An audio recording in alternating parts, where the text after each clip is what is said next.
Okay, let's go ahead and get started. I'm Charlie Smith, the Executive Director of eSig. I want to welcome you to our monthly webinar series and give you a little bit of background on eSig. For those of you not familiar with eSig, we're a membership-based nonprofit organization providing our members with objective information, resources, and networking opportunities in support of renewable energy and energy systems integration decisions. We do this through workshops, tutorials, webinars, blogs, working group and task force activities, and producing technical resource materials. I also serve in a leadership role with the Global Power System Transformation Consortium, or GPST, whose mission is to bring together key actors to catalyze a rapid, clean energy transition at unprecedented scope and scale. eSig leads one of the 5 pillars, which deals with the research agenda for the system operators. More information on the GPST can be found at globalpst.org. We've been quite busy going into the summer season, just about to wrap up our forecasting and markets workshop, running through the end of the month. Our workshops and monthly webinars are open to everyone, so please feel free to register anytime on the eSig website. If you're new to eSig, I strongly encourage you to follow up with us if you like what you hear, and I think you'll be pleasantly surprised. You can find us on the web at esig.energy, as well as on LinkedIn, Facebook, and Twitter. Okay, just a few logistical matters before we get started. First of all, phones will be muted for the duration of the webinar to avoid unnecessary distractions. For the Q&A, we've moved to the Slido platform, and we're asking you to ask your questions through Slido at slido.com. You'll not be able to ask your questions through WebEx, so go to slido.com and enter ESIG23, ESIG23 as the event code. The instructions are also at the bottom of the screen. You'll see a thumbs up button next to the questions to allow you to cast a vote to help prioritize the questions submitted. We plan to save 10 or 15 minutes for Q&A at the end and then wrap it up at the top of the hour. An email with a link will be provided once the video file has been posted. We also plan to provide short responses to unanswered questions after the webinar, so please don't be afraid to ask your questions through Slido. Okay, so today's topic will be on better planning for future DER adoption. This topic has been receiving a lot of attention lately with the rapid expansion of DER in the distribution system. The webinar will feature Ben Sigrin, a modeling engineer in the Distributed Systems and Storage Group at NREL, where he's been for the last 8 years.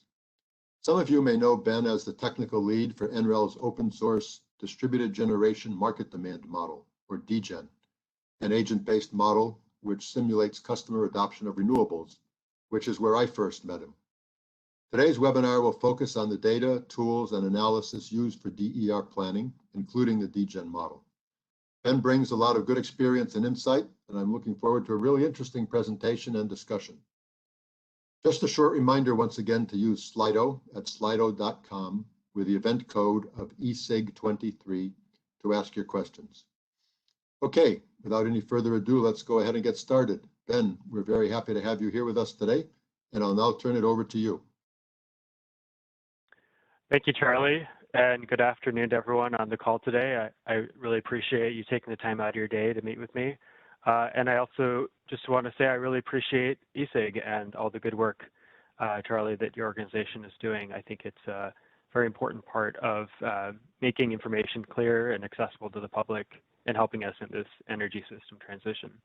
So as Charlie mentioned, I'm a researcher and modeling engineer at NREL. NREL is a federal research laboratory in Golden, Colorado. My research focuses on resource planning, capacity expansion modeling, and understanding consumer behavior interactions with those 2 topics. I also do want to say that the presentation today is solely my own personal opinions and do not necessarily represent those of NREL or the federal government. I'd also like to thank Madeline Schroeder, who helped assist me in pulling together the talk today. Madeline was also planning for her wedding at the same time, so she's somewhat of a super planner in that aspect of DER planning and wedding planning. So with that, let's jump in. So here's the high-level picture of what I hope to discuss today, of answering the broad question of how do DERs fit into future power grids. We'll note some of the trends in power systems in terms of increased growth of DERs. We'll note some of the insufficiencies in historic planning processes and how those could be amended. We'll indicate what it means to amend those processes and how we can come up with better models to do integrated resource and distribution planning. And then we'll discuss some sort of future topics of what it means for distribution and transmission systems to be linked together. So I think, historically, resource planning, just to put it out there, historically, resource planning does not consider distributed energy resources. So let's first get a baseline of what this means, how resource planning has historically been done. For a century, this approach has worked just fine, but of course, the world is changing. At a philosophical level, what do we mean by system planning? So utilities, public utility commissions, ISO, RTOs, and other entities all conduct different types of planning, of long-term power system planning. These plans are used to identify how to reliably serve electricity, also at least cost to ratepayers, and subject to other social goals such as carbon emission reduction. Planning should also incorporate uncertainty. It should incorporate changes in resources available, and this is typically done through scenario or what-if analysis. Of course, there are many other ways. In turn, these plans are then used as the basis for investing in new generation, transmission, and distribution resources. So it is incredibly important to have a robust planning effort. Now, what's wrong with this traditional approach, as I mentioned, is that traditionally the distribution side of the grid is thought of differently and in fact independently of the transmission system. There's growing demand for electricity consumption, and that's considered independently of its supply. We also have traditionally not considered new variable renewable energy resources such as distributed solar, wind, and storage systems. So of course, as we know, a widespread transition is starting to take place, both in terms of distributed energy resources and the power system as a whole. I personally got into this field around 10 years ago and remember when rooftop solar itself was very much an emerging technology. So to me, it started with distributed solar, but it's spreading to many other technologies, especially electrified transportation, I think is very much on the horizon, as well as other demand-side resources. So other factors that are driving this growth are that consumers want more autonomy over their energy decisions, that DERs are seen as part of the solution for climate or other social goals. I think there's an increasing focus on grid resiliency, whether it's to changing weather patterns or to cybersecurity concerns. And then finally, DERs can be seen as part of the solution for reducing energy burden in disadvantaged and underserved communities. So DERs can, but not always, offer unique technical, economic, and social benefits. I think the first one that comes to mind to me that I think is the most prominent is citing flexibility. So what I mean by that is, by nature of their small scale, DERs have the ability to target specific points of the grid where bulk power or central station power couldn't be sited. It would either be more capacity that's needed at that point in the grid, or just physically couldn't be sited within, say, an urban or suburban environment. In addition, though, DERs can help to reduce transmission congestion by virtue that the power is generated or consumed at the point of demand. By the same logic, it increases our grid resiliency because, again, power is generated at the point of demand. And then there are other social benefits that may not be strictly part of a least cost grid, but I think are still important to stakeholders, things like local economic and job impacts, and also having more equitable participation in clean energy and making sure that there's better participation factors. So with that said, if traditional power system planning does not incorporate DERs, it's still fair to say that current and near-term planning methods still do not capture the full range of complexity that's needed here. So while I do see many and a growing number of utilities and planning entities planning around growth of distributed PV and perhaps combined heat and power, I think that these types of studies do need to incorporate other maturing and rapidly growing technologies. These can include, but are not limited to, electric vehicles, energy storage, energy efficiency, demand response, and so many others. But even within this technology set, there are other types of complexities that are important to consider. So first of all, how are technologies co-adopted together? We see increasing trends of adopting rooftop solar in conjunction with electrified transportation, in conjunction with home battery storage. So we can't think of technology adoption or technology deployment in isolation. How do these technologies co-adopt together, and how do they interact together? Moreover, at least for customer-sided DERs, we must understand that there is an inherent level of uncertainty. Because these are not operator-controlled resources, they are subject to human behavior in terms of how they're operated. They are subject to a certain amount of uncertainty and stochasticity. So I think there are many trends and forecasts out there, but many credible forecasts show that DER technology is growing rapidly and is projected to increase on the order of magnitude by 2050.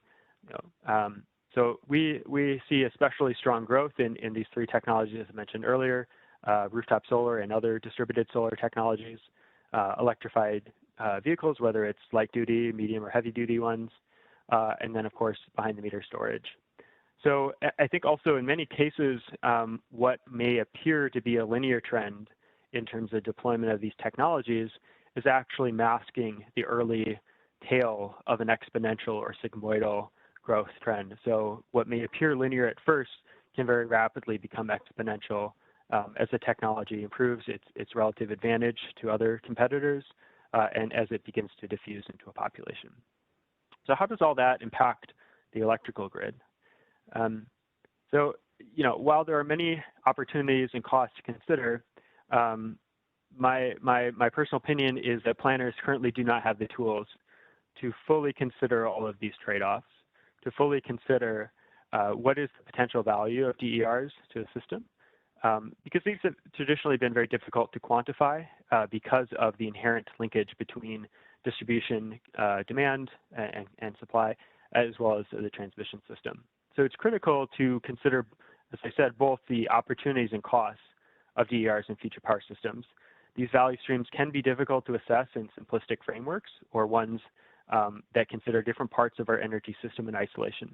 So oftentimes the true opportunity and cost emerges from the interaction of the different parts of the system, and what might not be apparent in one part of the system in isolation becomes much more prominent when considered holistically. Now, that said, I do think there are a few traits of successful DER planning or DER forecasting studies. The first one to me is simply that this is an inherently data-intense activity. We are tending to represent thousands, if not millions, of potential DER sites and potential DER adopters, precisely because we need to capture the heterogeneity in consumers, their behaviors, their characteristics, and the various grid conditions in the neighborhoods they live in. Also, these models tend to be very spatially resolved, precisely because the value of DER is spatially defined. To understand the full benefit of DER technologies, models therefore must also be spatially defined, so they can incorporate where it's sited on the distribution grid and how that interacts with all the other spatial components of the system. Like any good model, this is not DER specific, these models should be calibrated and they should also be validated to understand their historic level of accuracy. So all models, in my opinion, benefit from calibration to historic trends, as well as validation to understand the range of prediction error so that we don't assume a false level of confidence. Also, these models do need to be able to incorporate changing techno-economic trends. What is economic or feasible today may not be economic 10 years from now. I think if we looked 10 years in the past, we'd be very surprised at the different merit order stack. So all of the DER technologies I've discussed are rapidly evolving, both in their costs and technical performance. Finally, as kind of the core theme of my talk, there should be some simulation of the interaction of transmission and distribution systems. So I do strongly believe that these studies should consider the full interactions of these systems, again, to capture the full range of opportunities and costs. what's at stake here is potentially billions of dollars in planning error. So the cost of inaccurate DER forecasting can be quite high. It's more or less a Goldilocks situation. We neither want an overbuilt nor underbuilt system. If we underforecast deployment, we result in an overbuilt system that has unused capacity. If we overforecast them, we have the opposite error, potentially even more severe. We have an underbuilt system without sufficient capacity that may result in reliability critical issues. So we recently at our lab conducted a study to try to quantify the value of potentially improved forecasting methods. We consider various assumptions about the accuracy of the forecast, different levels of portfolio allocation, et cetera. We use the dGen model, which I'll explain more later. But bringing these all together, we found that the costs of inaccurately forecasting can be quite high, on the order of, for the mean simulation of $250,000 per terawatt hours of sales. So that is potentially at the midpoint level the value that we're leaving on the table by not better representing these technologies in our forecast. So that's all to say that to me it's clear that we need better and more sophisticated models to help assess the value of DERs, including both the financial and operational impacts, so that utilities, public utility commissions, and many other stakeholders can better navigate this distributed energy future. So next, I'm going to walk through two different types of power system planning studies that I've personally involved in. The primary tool that I use and my team uses is NREL's dGen model, the Distributed Generation Market Demand Model. dGen forecasts adoption and operation of DER technologies at a high level of spatial fidelity. It's an open source model, so we do encourage you, if you're interested, to check it out and to use it in your own planning studies. Our approach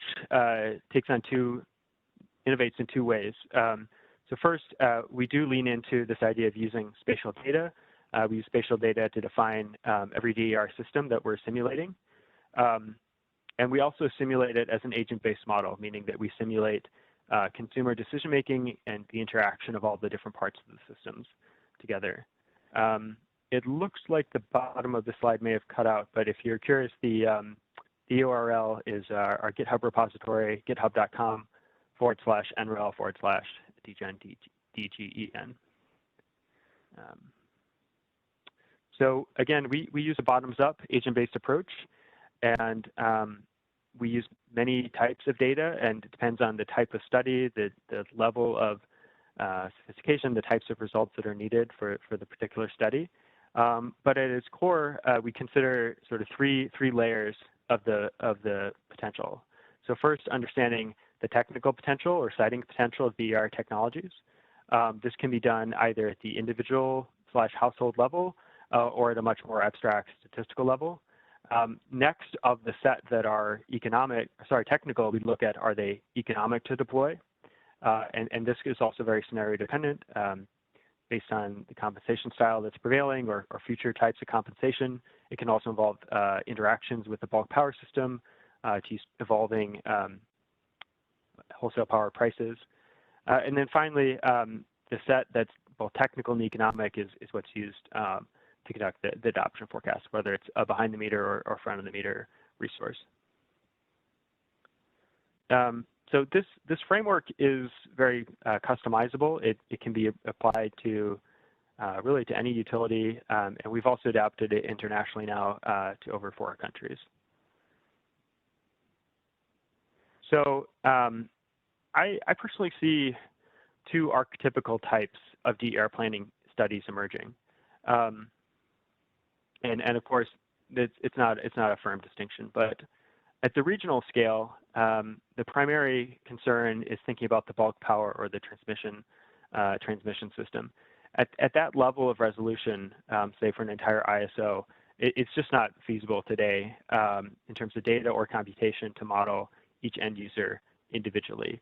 And so I think this type of approach lends itself to simulating different clusters of consumers or much more of a top-down approach. These types of studies tend to be focused more on studying the aggregate amount of deployment rather than site-specific forecasts. These are primarily used in generation and transmission resource planning, as well as net load forecasting. In contrast, most utilities and most local planners don't really care about a regional scale of analysis, and they care much more about their specific utility or their specific city or town. So they're much more concerned about how will DERs affect a particular and precise part of our distribution system. And so these types of studies do tend to lend themselves more to modeling consumers or DER sites at the individual level using the actual and real attributes of sites.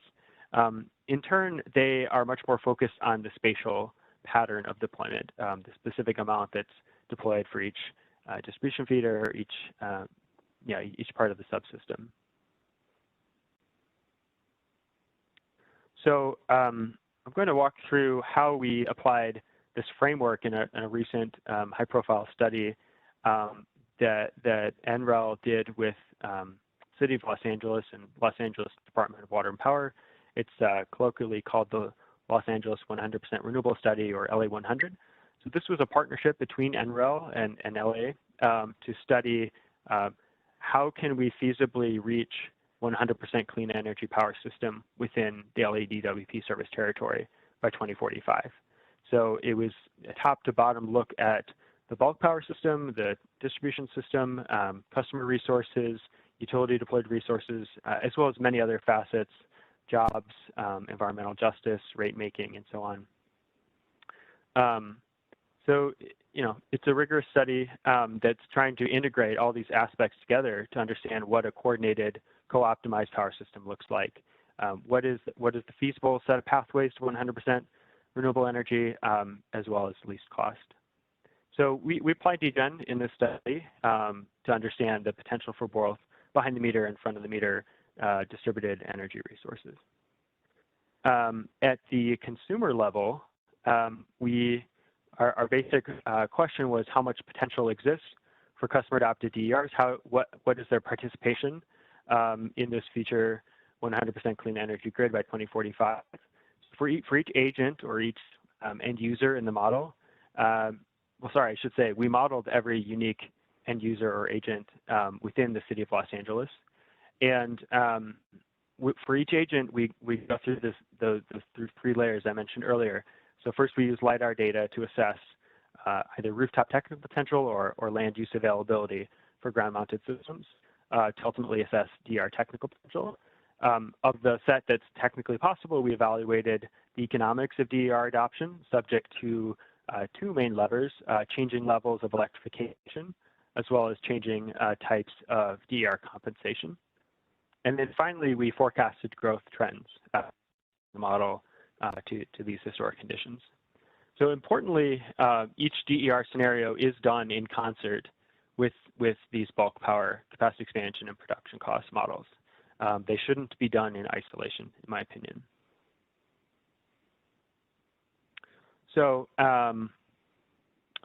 the benefits of this type of approach to me are clear, resulting in detailed insights into where, when, and how much DERs might be deployed as part of this 100% clean energy goal.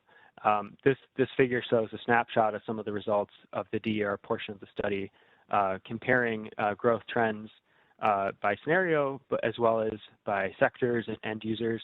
And the level of insight can really even go down to specific customers, specific ratepayers, and we can point out large C&I customers that would be a successful part of the strategy.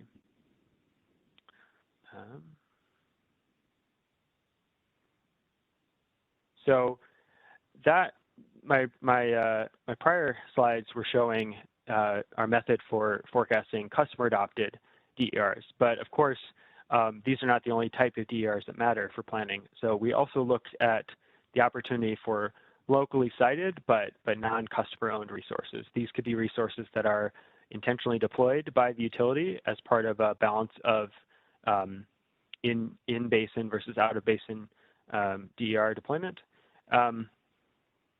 And you can think of this more as a screening analysis than really a forecasting analysis. So what are the best sites and what are the feasible sites within an urban landscape, like a very dense city like Los Angeles?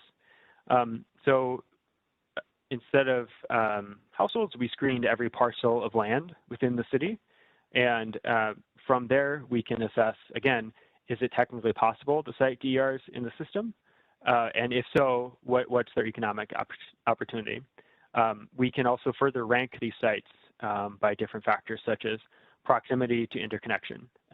It's more expensive to interconnect resources over a longer distance. We can also look at what are parts of the city that we're intentionally interested in not deploying DERs there, perhaps for other social reasons, affordable housing or transit opportunities, or the opposite, zones that we do want to encourage deployment on.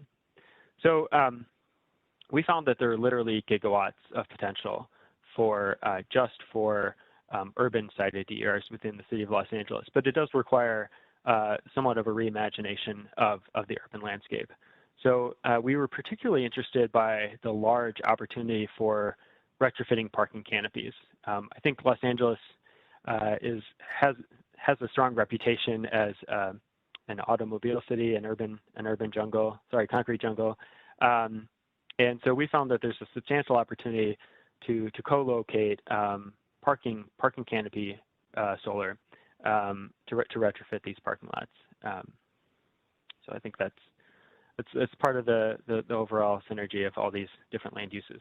Now, we can also go one step further, and again on these front-of-the-meter resources, assess not just their potential, but what would be their impact on the local distribution system, and even down to the individual feeder. The figure on the left shows the cumulative distribution upgrade cost as a function of increasing solar deployment on that feeder, hypothetical solar deployment on that feeder. What you can see is that at low levels of penetration, we simulate that there are no incremental costs incurred to interconnect additional capacity up to a limit, of course. At higher levels, the marginal cost to interconnect it becomes moderate, and then increasingly the marginal cost becomes more and more prohibitive at some level. So one can imagine applying this type of analysis, which we did over the entire city, for every distribution system, and also for technologies in combination. At the end result, this provides insight to planners to say, given the amount that we project we'll need of urban resource, where are the best sites, what are the most feasible ones, and so on. And so the figure on the right shows the ultimate sites that the model screened as being selected for in-city solar. So switching gears a little bit, that was more of the distribution or local planning. But I'll walk through an example of a regional or transmission scale study. And as I mentioned earlier, these are studies that span potentially multiple utilities, multiple states, multiple jurisdictions. They can encapsulate potentially tens of millions of DER sites. So it's an entirely different beast.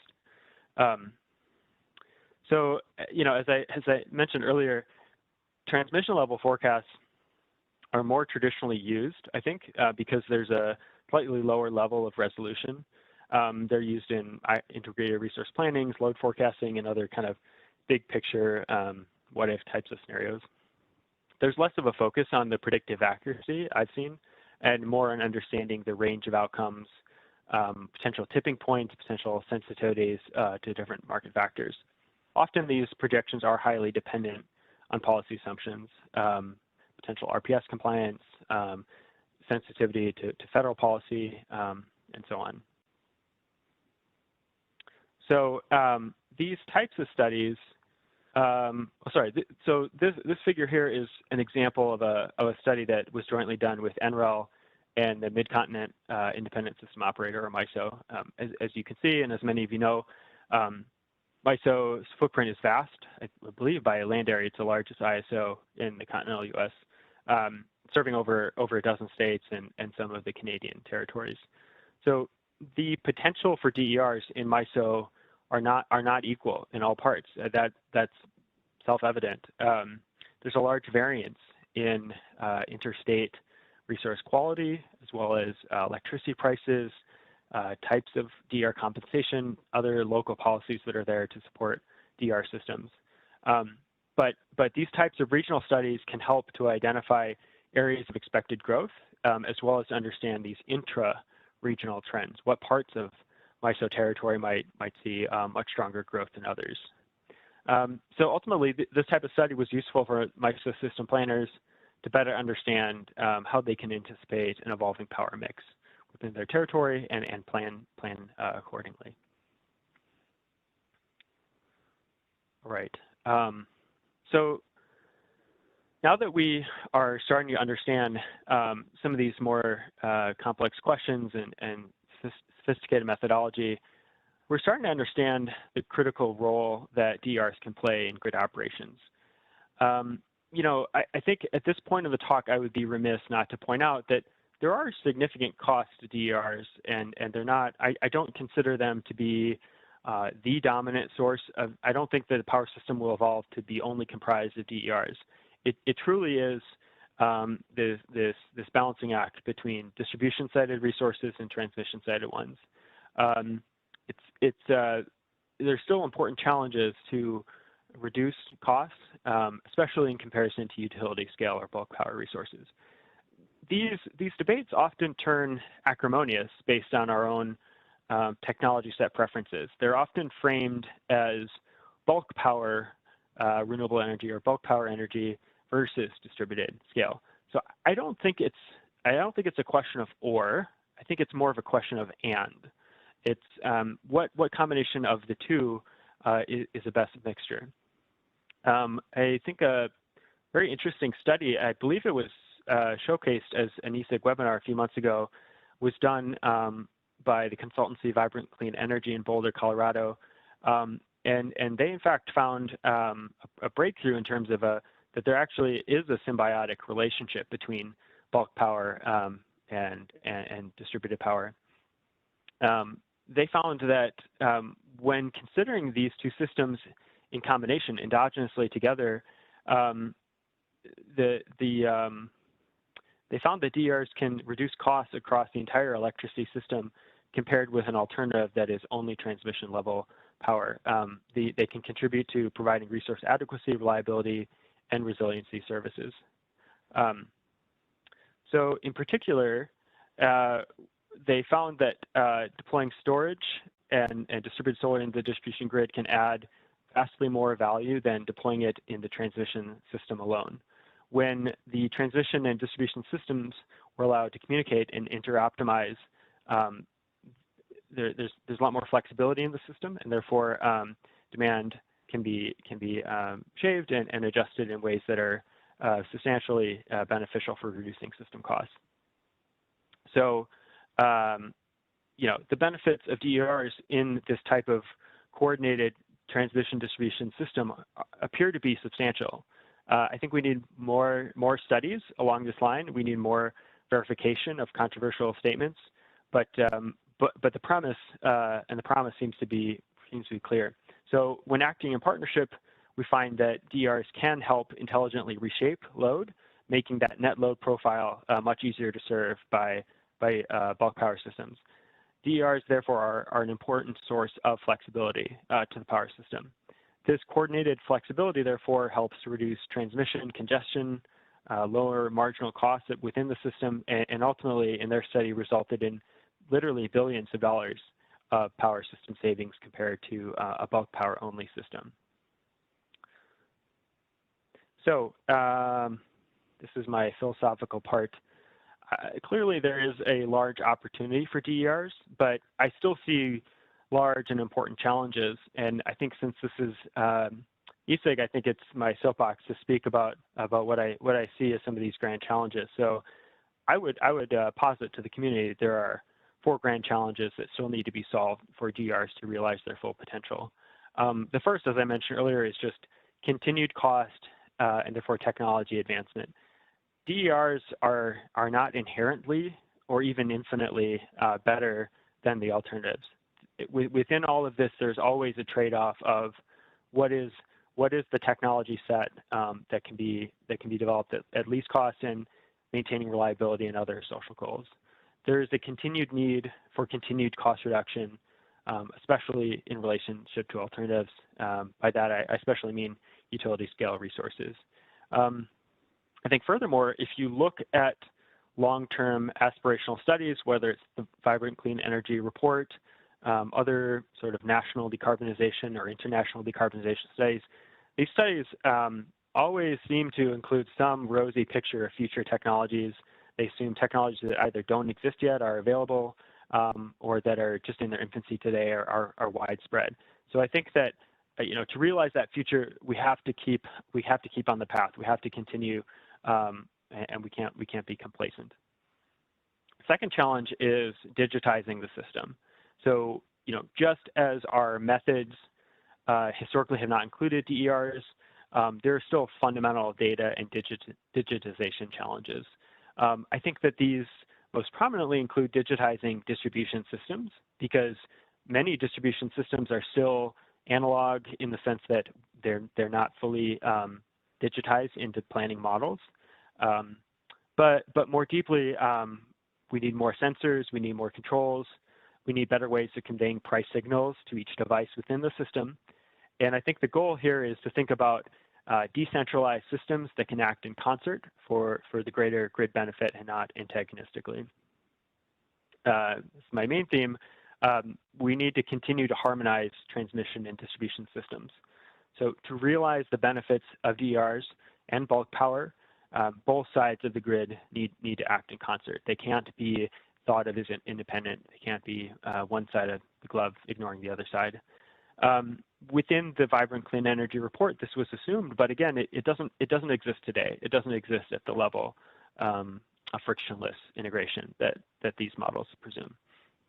I'm especially excited about how we can better incorporate DERs into wholesale power markets. That seems to be a very clear linkage between these two systems through regulations like FERC Order 2222, but many other ways of aggregating DR systems, fitting them into markets, and so on. But first, we need better models, and we also need to have price discovery. We need to communicate and allow devices to respond to prices. So finally, if there's one thing that my experience in renewable energy has taught me, the key to increasing integration of variable renewable energy resources is to strive to increase system flexibility. That, to me, seems to be unambiguously one of the core parts of reaching 70, 80, 90, and hopefully ultimately 100% clean energy power systems. Having more options, having more pathways to the same end goal, these allow us to better manage the uncertainty both in weather and resource, but also in the integration of thousands, if not millions, of independent devices. So thank you for allowing me to speak to wax philosophically here for the last half hour. I hope this talk has inspired you to consider some of the different pathways to energy system integration and the roles of DERs therein. I invite you to join the distribution planning community. At NREL, we truly believe in an open source future. We want to create data and tools that can be leveraged by others and not just maintained by private entities. It's a big tent. If you're not sold on DERs and are still a transmission level person, there is ample room here in this tent for both DERs and the bulk power system. So thank you for giving me the opportunity for this talk, and I'm happy to take any questions. Charlie, the floor is yours. Okay, thank you, Ben. A very thought-provoking and informative talk. We've got about a dozen questions here.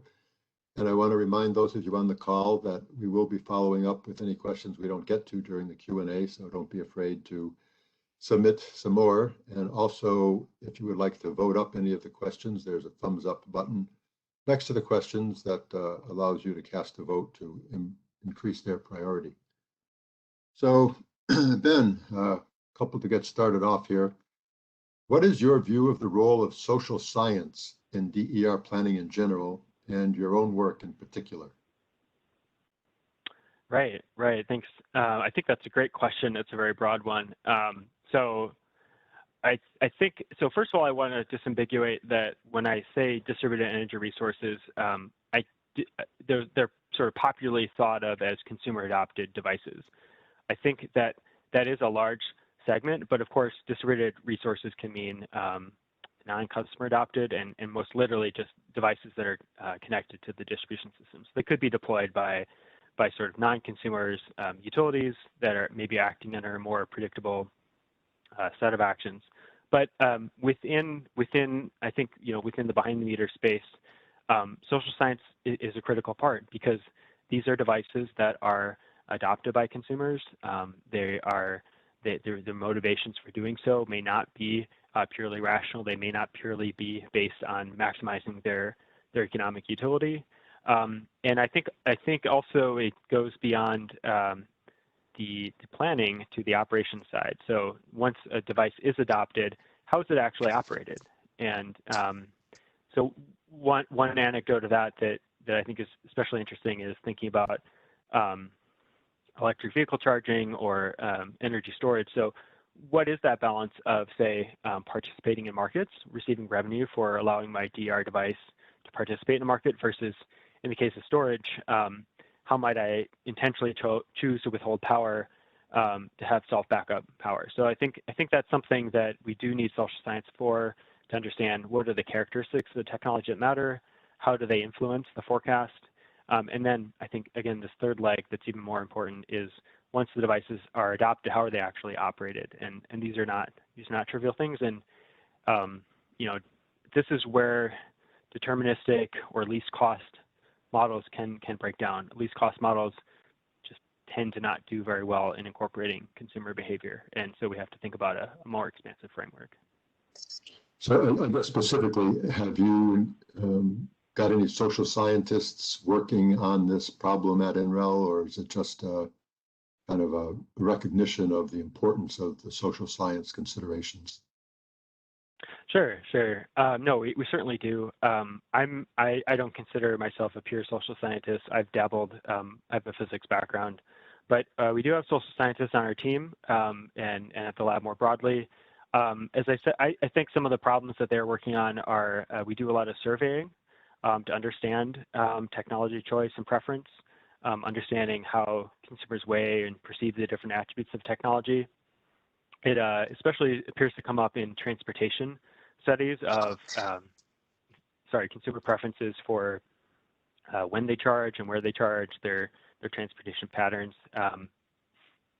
And I think there's also another strong role for social science in utility programs. So thinking about how we can design better programs to incentivize better participation in power markets, uptake of different, say, energy efficiency or demand response programs.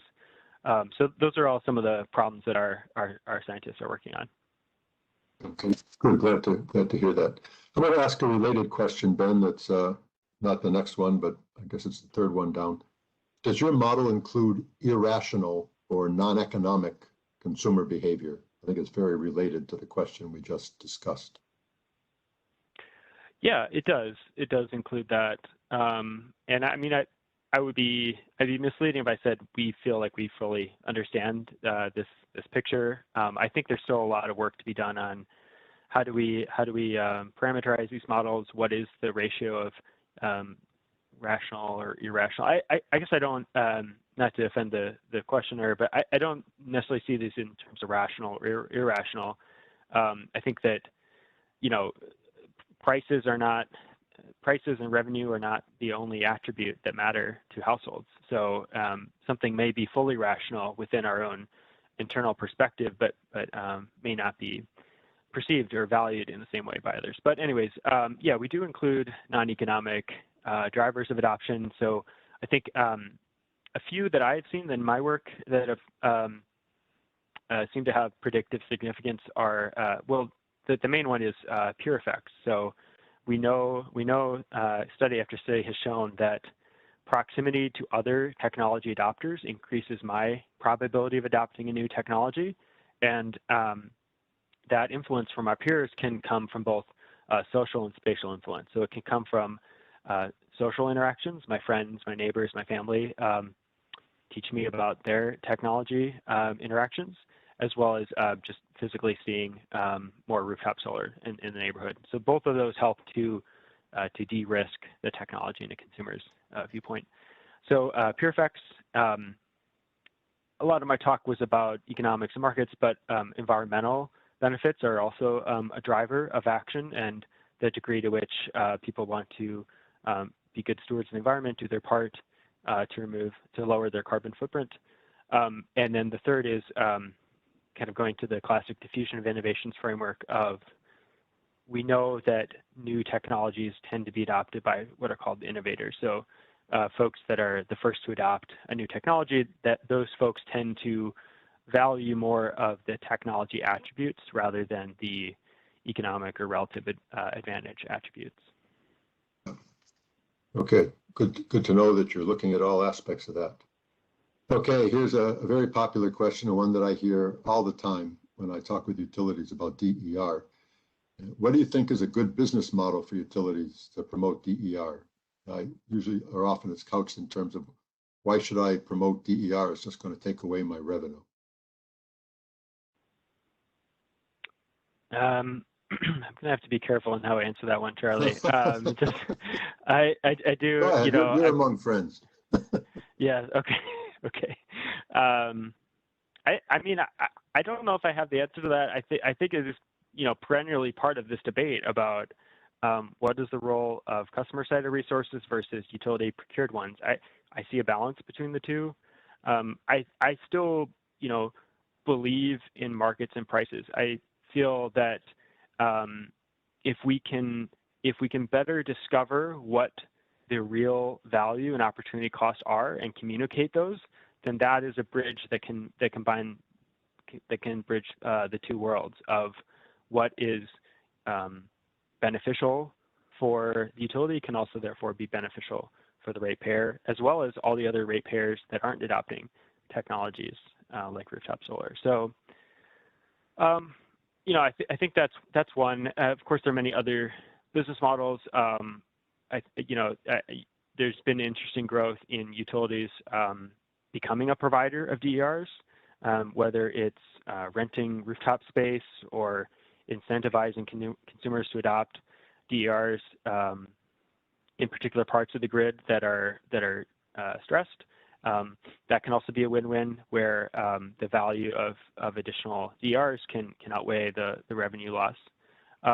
So I think those are some of the potential solutions, and also there's some path dependency here too. Of we do have a certain sort of typology of the different actors within the political system, and their incentives are not always aligned together. Very careful answer, Ben. Yes. Okay. Can you comment on the modeling of energy efficiency as a DER and its potential grid impacts? Do you include energy efficiency in your DER modeling? We do as a lab, and it was included in the Los Angeles 100% renewable energy study through different sort of historic reasons. It's a technology that's more modeled by our buildings team at NREL.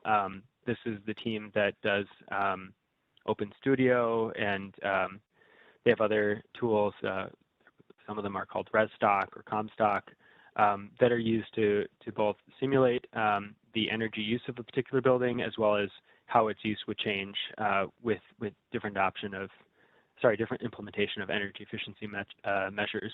So in our model, no, we currently don't include EE endogenously within dGen, but it's very much on our short list of ones we want to include. And again, I see this more as an and than an or statement, that we need energy efficiency and other technologies, and we should consider them all endogenously within the model. We should understand that there's no one technology that's going to be the solution. Okay. Is using historic information and forecasting going to remain relevant as a system becomes increasingly DER saturated? Right. Potentially, not universally. I think that's an intriguing question. So when I talk about model calibration, I mean that in a somewhat narrow sense of where we have historic and empirical data on DER adoption, whether it's rooftop solar or others. We should try to use that, and we should also try to understand, what motivated those technologies, what was their sensitivity to prices or like payback period or whatnot. But yeah, certainly power systems are going to be changing in ways that are nonlinear, and I think. I think that's also why we have to think about coordinated modeling, because for example, zero marginal cost resources increase in deployment, like just energy prices alone will not be sufficient to understand adoption trends. So we do need to kind of think about these things in a coordinated sense. And yeah, I think it's a great question, and we always have to think about at what point does our framework for modeling break down? And it certainly could if we're imagining a completely different or redesigned system where there's some tipping point of reconfiguration. Let me ask you just a related follow-up question, Ben, on DER saturation. When you think of DER saturation, what kind of levels of penetration do you think of? Maybe in terms of energy right. or capacity serving a region, however you think of it. Right. I mean, I think that we use DERs in a broad sense, and I'm not trying to, rehash this, but, is a 10 megawatt solar system connected to a distribution, like a medium voltage grid? Is that a DR? I mean, yeah, at some level, but that's a very different system than, a 5 kilowatt rooftop solar system on my roof. But so what, hesitant to throw out a number because I think it depends on the power system.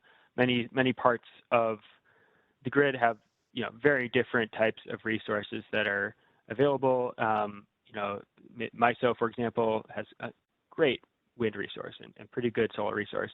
Other parts of the nation, like Florida, essentially have very little wind resource that can be captured economically. So it very much depends on the resource and also on policies that are incentivizing this. But I think 10% of total energy served to me would represent a pretty high level of DER penetration.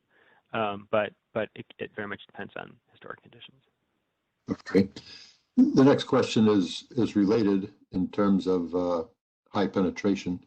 Have you investigated the need for increased transmission in areas with high penetration of distributed PV? Yeah, I mean, I don't know that myself or our team has specifically, but certainly parts of our lab have. So I can't remember, Charlie, if you showcased the SEAMS study recently. That was a really flagship study that NREL put out, showing the economic benefit of having increased transmission ties between the different interconnects in the U.S. and showing what is that value of building out a macro grid of transmission networks. We are on, I think I can say this, we're on the cusp of publishing an even broader study looking at uniting the entire North American continent. So those types of studies are being done to look at the value of increased transmission as well as how it can better serve, not how it serve, but how it can interact with increased DER deployment. I think one of the motivations behind this question, Ben, may be the perception that if you get enough DER in the system, you can eliminate the need for new transmission. I've heard that said by DER advocates before, and just curious if you've got an opinion on that or if it's entered into any of your own work.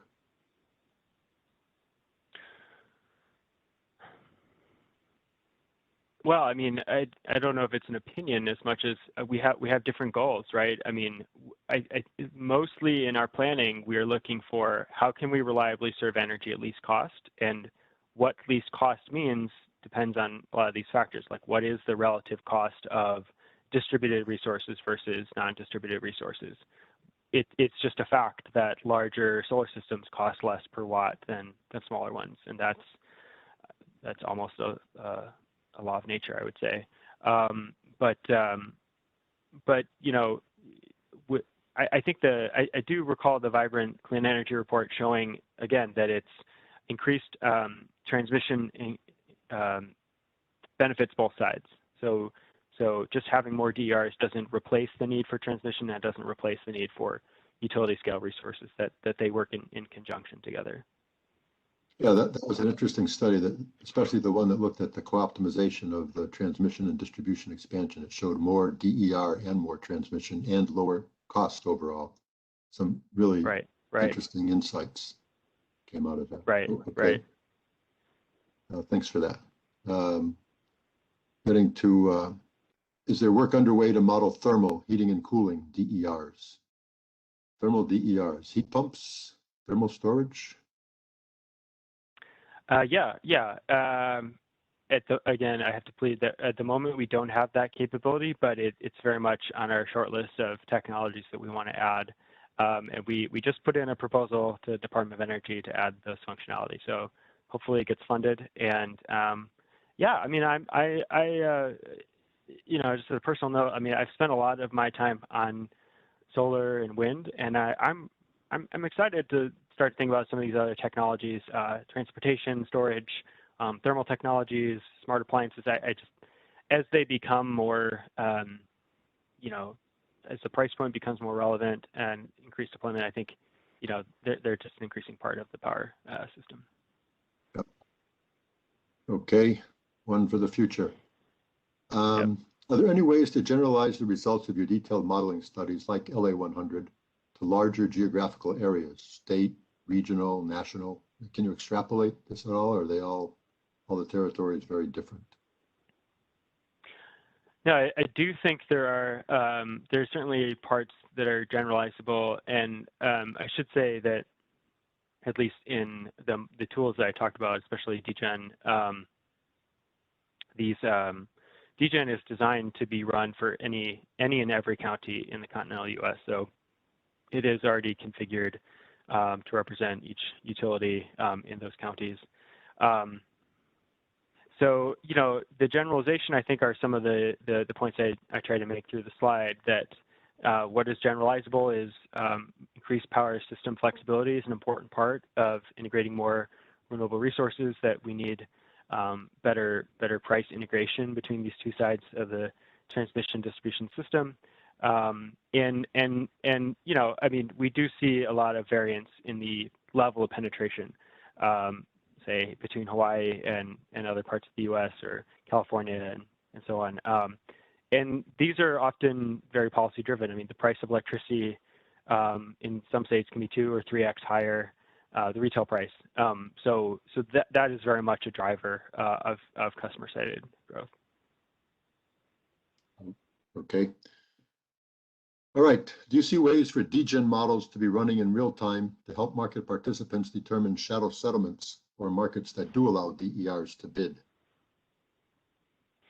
Yeah, and I'm following along here, Charlie. And Chad actually is a former grad school colleague of mine. So I think he's. Yeah, did you see the question 3 down? Yeah, yeah. You miss running MATLAB models for Dr. Wright? I figured he must know you. Yeah, MATLAB has its time and place, but I'm firmly in the Python camp now. Not to throw out a shade on MATLAB, but boy, these are. I mean, I think these are really on the cutting edge here of questions. So I think that I haven't yet seen enough analysis around for quarter 22, and I think I'm not deeply following that process, but my understanding is they're still working on market rules.